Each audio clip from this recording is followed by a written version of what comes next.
বন্ধুরা, এটা একটা দোতলা বাড়ি আর এটা বাসডনের কাছে। আমি ড্রয়িং রুমটা প্রথমেই দেখাচ্ছি। একটা এল শেপড বিশাল বড় ড্রয়িং রুম। তো ওই ফ্লোরটা ওরকম দেখাচ্ছে কারণ এটা আজকে জল দিয়ে ধোয়া হয়েছে। তো এই এল শেপড যে ড্রয়িং রুমটা, এটার এক সাইডে আপনারা পার্টিশন করে বেডরুম হিসেবেও ইউজ করতে পারেন। এটা অ্যাকচুয়ালি 1 বিএইচকে ফ্ল্যাট, কিন্তু বেডরুমে যদি পার্টিশন করে নেন তাহলে এটা 2 বিএইচকে হয়ে যাবে। তো এরপর আমি বাথরুমটা দেখালাম। বাথরুমে কমোড, কল সবই আছে। আর এরপর কিচেন রুম দেখাচ্ছি। আজকাল ফ্ল্যাট বাড়ির যে সাইজের কিচেন হয় ওরকম 2-3টে কিচেন ঢুকে যাবে আমার এই বাড়ির কিচেনের মধ্যে। সবই আছে। গ্যাস ওভেনের রাখার জায়গার উপরে চিমনি করা আছে। আর ওদিকে আমাদের অ্যাকোয়াগার্ডও আছে, জল বার করে নিতে পারেন।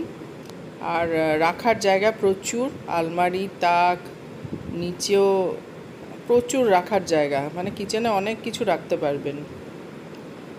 এরপর কিচেনের পেছন দিকে একটা বারান্দা আছে, বেশ বড় সড়ো। এখানে কিছু জিনিসপত্র রাখতে পারেন। তাছাড়া কল আছে, এখানে বাসনও ধুতে পারেন। তো মানে এটা মাল্টিপল ইউজ করতে পারেন। আর এই বাড়িটা আপনারা 2 বিএইচকে হিসেবে ইউজ করতে পারেন। আমি এই কারণে বলছি, কারণ ড্রয়িং রুমটা যা বড়, এটার একটা সাইডে আপনি পার্টিশন করে একটা বেডরুমের মতন করে নিতে পারেন। তো এটা সাউথ ওপেন, পুরো আলো বাতাস, প্রচুর আলো বাতাস, মানে এসে দেখলে বুঝতে পারবেন। আর এই শোকেসটা রয়েছে, এটা আপনারা সাজিয়ে গুছিয়ে নিজেদের শোপিস রেখে গুছিয়ে রাখতে পারেন। তো এটা আমি ভাড়া দেব 10,000 টাকা ভাড়া, নেগোশিয়েবল।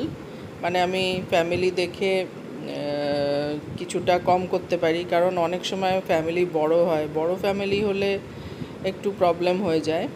ছোট ফ্যামিলি হলে আমি সেভাবে একটু নেগোশিয়েট করে ভাড়া কম করে দিতে পারি। ওয়াল আলমারি আছে, দেখুন এটা বেডরুম, বিশাল বড় বড় ওয়াল আলমারি। আর এই যে এত বড় বড় জানলা, এদিকটা সাউথ, ওটা সাউথ ওপেন। তো আপনাদের পছন্দ হলে আমাকে একটা ফোন করবেন কিংবা কমেন্ট করবেন, আমি ফোন নাম্বার দিয়ে দেবো।